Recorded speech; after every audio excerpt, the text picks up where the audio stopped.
What you do need to take into account here is that people base their lives on your projections, and it turned out that none of it was true. You painted a doomsday climate change scenario. Farmers, city planners, taxpayers, they believe none of it was correct. So you can't just admonish them now. You can't just look down your nose at them now and say, well, I can. Why wouldn't you? Why wouldn't you believe you silly bumpkin? Well, because of you. I don't believe you. You lied last time. You don't believe science. What's got Stephen Crowder and his friends worked up is a projection about water levels in the Great Lakes, just one of many forecasts related to the consequences of climate change. You might be forgiven for thinking he's attacking researchers for getting their projections wrong. In fact, he was citing this prediction by a politician. What we're seeing in global warming is the evaporation of our Great Lakes. It's a scary thing. And this prediction from a news article. And here we have an article from USA Today. I remember this article. I think it was in 2012, 2013. They said it would take decades of rain, heavy rain, just to return to normal. It took 2 years. Actually, the article didn't say anything of the sort. I tracked it down where it talked about the restoration of lake levels. It wasn't quoting a scientific study. It was quoting a retired hydrologist who said it would take years of consistent rain to return Lake Michigan and Lake Huron to normal. So, no, not decades of rain. But Crowder was spot on with his criticism of the politician. Now, Senator Durbin's right in saying we get evaporation from the Great Lakes. And according to scientific research, that's been increasing because of higher water temperatures and diminished ice cover. But he either didn't know or didn't mention that this evaporation is offset by water coming in from the catchment area.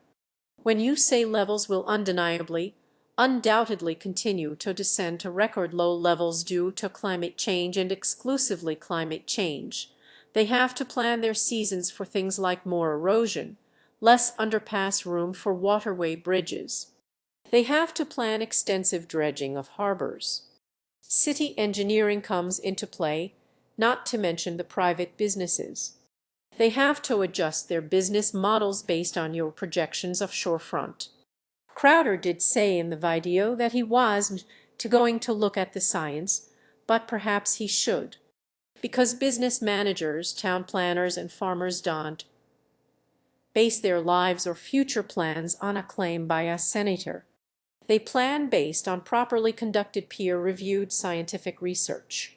So what does the science say?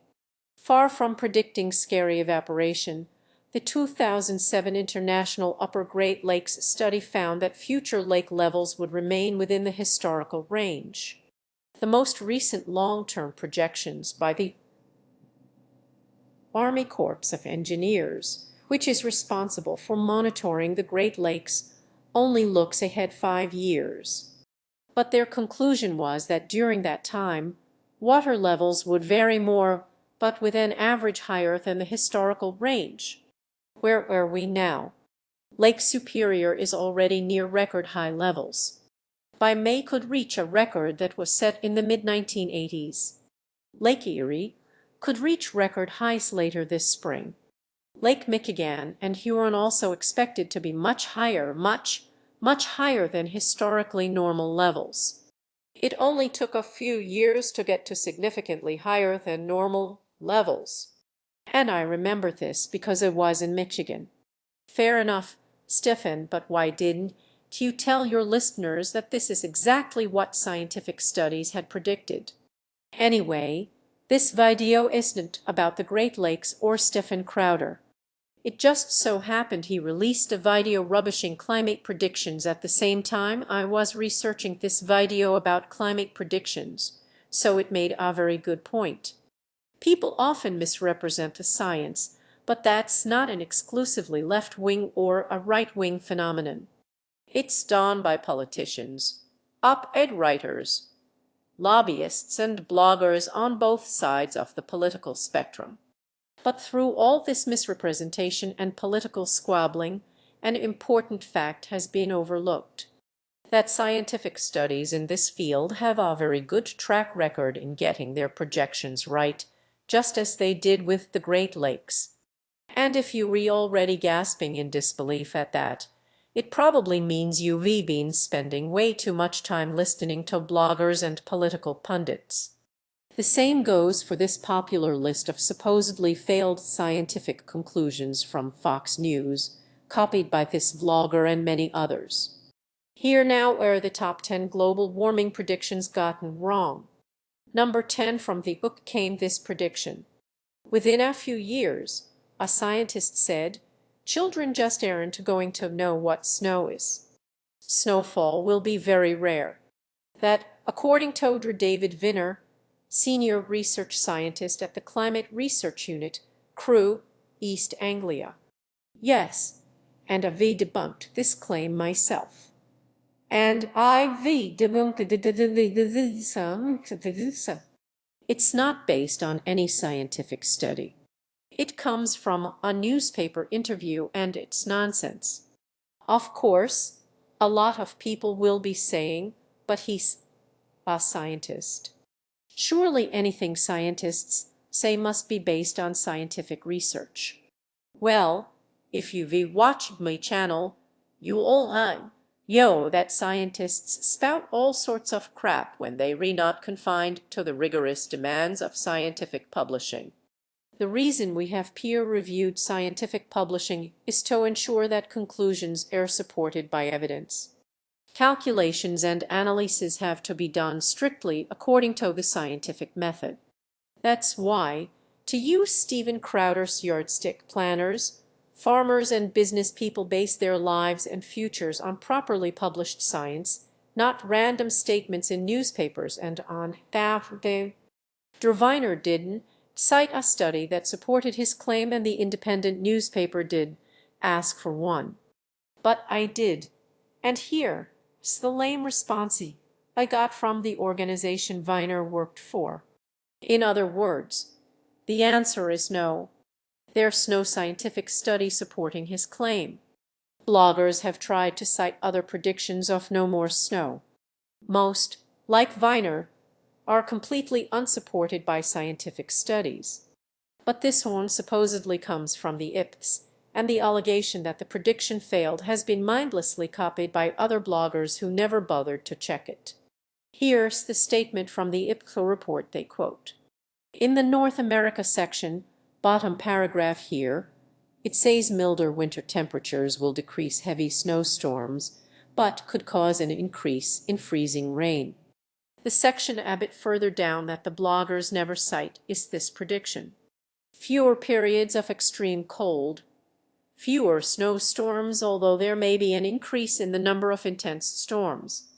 This blogger claims the prediction is wrong because the Northern Hemisphere snow area shows remarkably little change since 1967. But the prediction was for the Northern Hemisphere. It was for North America.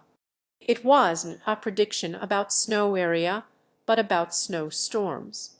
There was no mention of a start point in 1967 and no mention of an end point in 2017. And no mention of an end point in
It's no good debunking a prediction if your yardstick is something completely different to that of the prediction.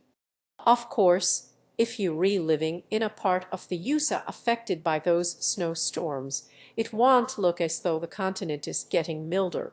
But remember that there are other places in North America besides where you live. Even a year before the Independent story came out, another scientific study was also predicting more intense snowstorms. According to the researchers' model, as ice melts in the Arctic, it'll create a high-pressure zone moving cold air further south in winter. And because of a weakened jet stream, another consequence of global warming that I explained in my video on hurricanes, this cold air will no longer be contained within the Arctic Circle. It'll spill out, bringing Arctic weather conditions to Europe and North America. The prediction of colder Arctic air moving south was so accurate that a projected meteorological pattern from Pitekov and Semenov's 2010 paper looks almost identical to a mass of Arctic air that swept Europe a few years later, and a similar pattern has now hit the United States several years running. The red areas air where temperatures are well above normal. The blue areas air where well below normal. It looks as though the Arctic is warming so fast that freezing air is being pushed out further south, and essentially that's what's happening. So when it comes to an end to snow, the newspaper may have got it wrong, but the scientific predictions, the ones backed by peer-reviewed scientific research, were unfortunately all too accurate. Number 9. By 1995, the greenhouse effect will be desolating the hard land of North America and Eurasia with horrific drought causing crop failures and riots. By 1996, the Platte River of Nebraska will be dry, that according to Michael Oppenheimer. But according to Fox News, which compiled the list, this claim came from a book, not a scientific study. So again, we have to find out what the science says. NOAA, which made a study of the Midwest, looked at the trend over the next 90 years based on a number of different scenarios, and the Met Office looked ahead to the year 2100. Both predicted that the Midwest would get drier and hotter over the next century, but no scientific study predicted that climate change would look like this in Midwestern states by 1995 or 1996. Number 8. Arctic specialist Brent Belcom says a general warming trend over the North Pole is melting the polar ice cap and may produce an ice-free Arctic Ocean by the year 2000. Arctic specialist. Well, he was a Norwegian aviator in the 1930s who flew a lot in the Arctic, but no prizes for guessing that he never wrote a scientific study on future melting. He was simply giving his opinion to a newspaper. Predictions about the Arctic also pop up regularly in me channel fora, but all too often the experts in their field turn out to be old Gore, who's not an expert and hasn't published a study on Arcticae. Al Gore's claim is based on something a researcher called Wisław Meslowski said at a meeting of the American Geophysical Union in 2007, that the Arctic might be ice-free during the summer within 5 years.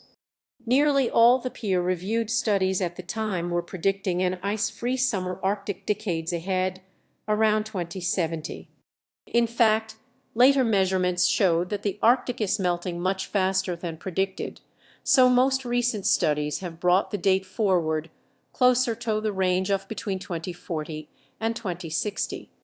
According to Fox News, which compiled the list, App got this from a study by the Atmospheric and Environmental Research Inc., but it doesn't say where the study was published or from when this temperature rise is supposed to be measured or what the margin of error is.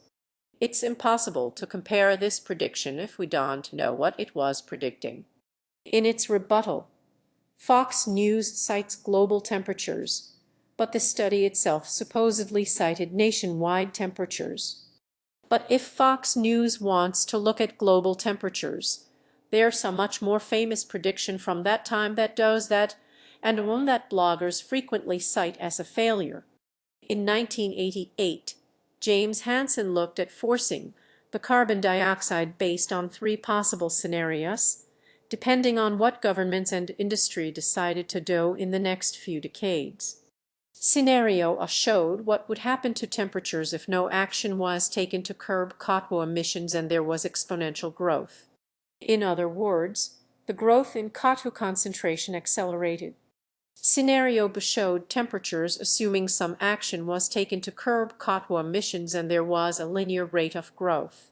And Scenario C showed temperatures assuming cuts in CO2 emissions. As it turned out, action was taken to curb CO2 emissions, thanks in large part to the Kyoto Protocol. So Scenario A was avoided. What the world ended up with was linear growth. Scenario. This is what Hansen predicted would be the temperature rise 30 years on. How does that compare with the actual temperature rise? Pretty much spot on.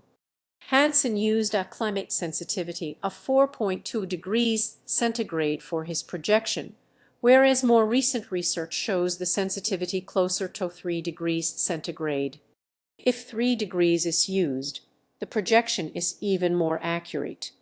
Now, of course, people who spend all their time in chat rooms and blogs hearing the mantra that the models are wrong are not going to accept this. I get it. You've seen graphs that show something completely different. So where did those come from? In 1998, a climatologist called Patrick Michaels told a House of Representatives committee that actual temperature measurements had failed to follow the projection made by Hansen 10 years earlier. As evidence, he showed Hansen's 3 different scenarios and compared them to actual temperatures. At least that's what he should have done. What he actually did was airbrush up the scenario that followed the real rise in CO2 concentration, and only showed the projected temperature rise caused by accelerating CO2 emissions, a scenario that never happened. It's hard to dismiss this as a mistake, because Michaels is a qualified research climatologist and understands how projections work, and he knew what the measured rise in CO2 was. But I should mention that he was no longer a research climatologist when he testified. 4 years earlier, he started a lobbying company, an advocacy company, called New Hope Environmental Services. I can't tell you who funds him. I'll let Patrick Michaels tell you himself. What I am saying is that, is your research funded by these industries? Not largely. The fact of the matter is,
Can I ask you what percentage of your work is funded by the petroleum industry?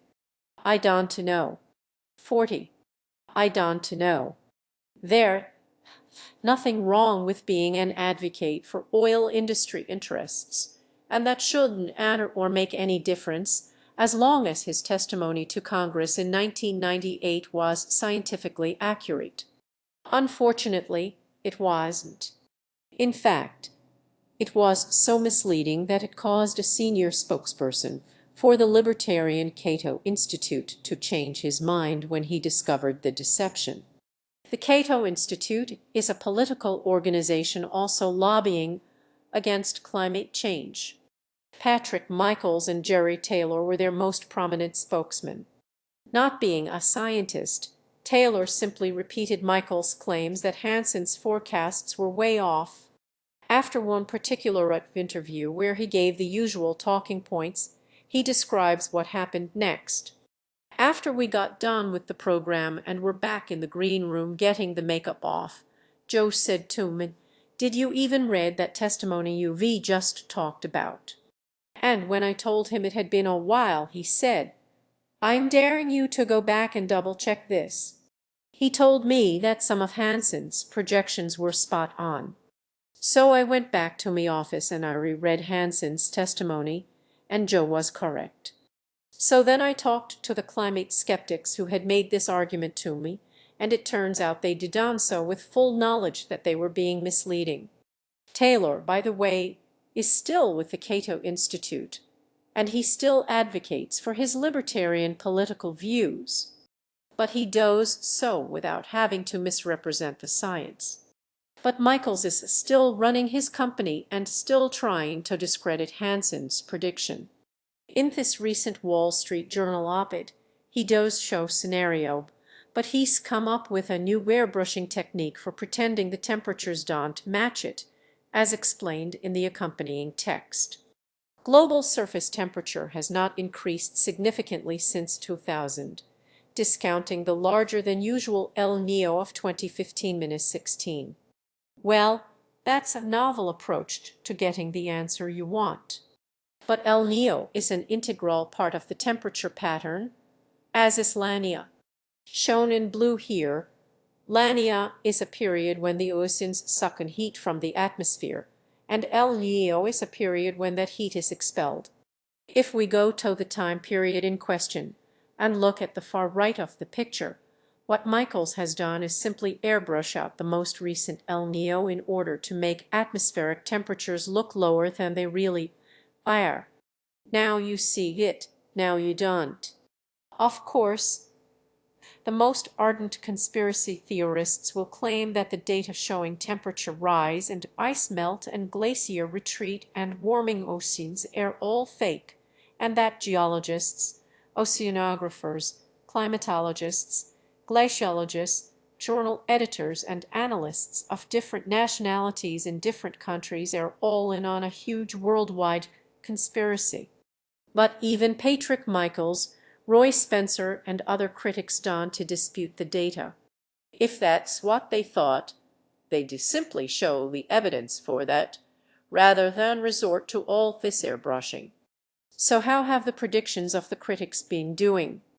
A few researchers thought other factors were a bigger forcing than carbon dioxide and predicted that the Earth would cool.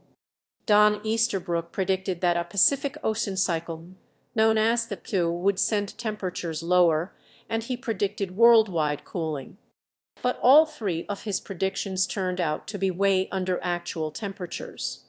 They were not just wrong, they were headed in completely the wrong direction. Richard Lindzen thought cloud cover provided the Earth with a mechanism which kept the Earth's temperature stable. Nice idea, but his prediction also turned out to be way out. Willie soon claimed the sun drives global temperatures, but that prediction fizzled out when solar irradiance and global temperatures went in completely opposite directions. I wanted to go through the whole list, but I've already run out of time. You can debunk the rest of the list yourself, simply by checking where the claim came from, whether the prediction has been accurately reported by Fox News, and whether it's based on a scientific study. So let's close, as always, by looking at what the science says. The scientific prediction that increased cotton would cause temperature rise is now well over a century old. As far back as the 1950s, this had been quantified so accurately that the rate of warming was close to actual values. And from that, researchers could make other predictions. They predicted decades ago that increased levels of cotton would cause the Greenland and West Antarctica ice sheets to start melting. And that prediction was correct. This graph shows the loss of Greenland ice since 2002, and now West Antarctica is also measurably losing ice. Studies predicted warmer oceans, and as we've seen, that prediction was correct. Decades ago, they predicted that global warming would lead to more evaporation and higher water vapor content in the atmosphere. Correct. Decades ago, researchers predicted that high northern latitudes would warm much faster than lower latitudes. Another correct prediction. Shrinking Arctic CS was predicted. Again, this prediction goes back decades, long before the ice was measurably shrinking. The only prediction that was wrong was the IPCC's estimate of how fast the ice would shrink. It's actually happening much faster. And researchers predicted that glaciers worldwide would retreat, and that's happening worldwide. A few glaciers are advancing because of local factors, but the vast majority are shrinking. And so we get into the phenomena that follow on from these changes. Of course, it's not hard to figure out that warmer oceans, which increase in volume, and melting ice, which adds more water to the oceans, both result in sea level rise. Even critics don't deny that. What they say is that we're not seeing it. Same with drought flooding and stronger hurricanes. We're just not seeing it. Of course, that's true if what you expecting is that by now the Midwest should be a desert, the Arctic should be ice-free, the Great Lakes should be drying up, and New York should be underwater. We've already seen what the scientific predictions really are for the Midwest, Arctic ice, and the Great Lakes. And as for New York, James Hansen did predict that the city would be underwater by 2018, or Manhattan, or even parts of Manhattan for that matter. Of course, I'm going to get a lot of posts insisting that he did. So before you post, here's an idea. Do what Jerry Taylor did. Don't just repeat talking points because that's what you read in 100 blogs, or because that's what you think you're supposed to believe. Like Jerry Taylor, go back and check your facts. In this case, check where Hansen supposedly said this and find out what he actually said. Then see if there's a scientific study that supports what he actually said. If people still believe this myth, then I'll be very happy to make a video showing how to track it back to its source. What researchers have predicted is that sea levels will rise about 3 feet this century. That's an average of about 10 millimeters a year. Sea levels are currently rising at about 3 millimeters a year, in line with predictions, and accelerating as the oceans heat up and ice melt accelerates. That may not be as dramatic as this, but the scientific conclusion is that it'll destroy coastal infrastructure, cause coastal erosion, salination, and storm surges. Some low-lying areas are already feeling that. If nothing else is done to curb the rise in CO2 emissions, the scientific prediction is for continuing sea level rise into the future. We're certainly seeing the destruction of coral reefs because of rising ocean temperatures, and that will affect fish stocks and coastal erosion. And they will assume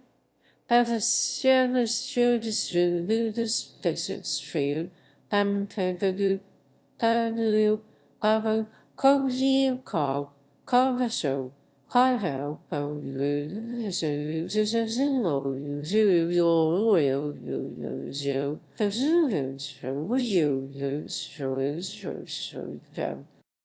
droughts, forest fires, and floods, it's much harder to detect the global warming signal among the general shifts in weather patterns, a bit like trying to detect smoking as the cause of lung cancer in a patient.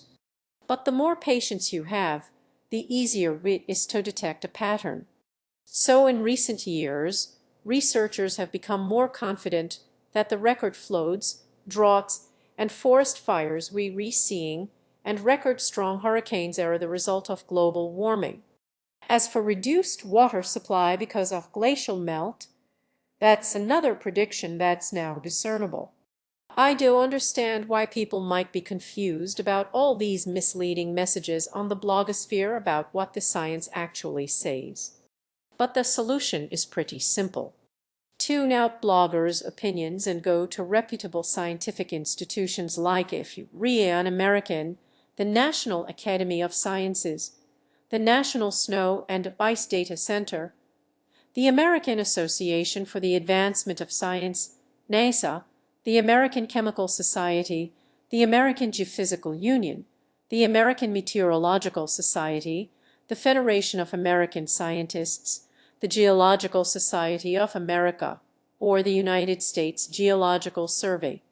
Most of them have information about global warming and climate change that reflects what's in the scientific literature.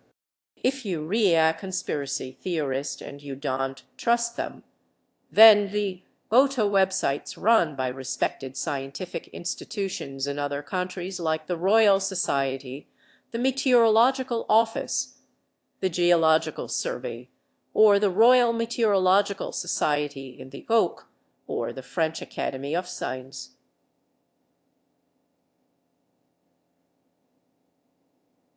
The German Academy of the Royal Society,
I'm not disagreeing with people like Crowder who say that some predictions are wrong if he's citing politicians and newspaper stories, even if the newspaper story didn't say what he thought it said. But if a lot of these people are getting their predictions wrong, and peer-reviewed scientific studies are getting them right, then surely the answer is go with the science.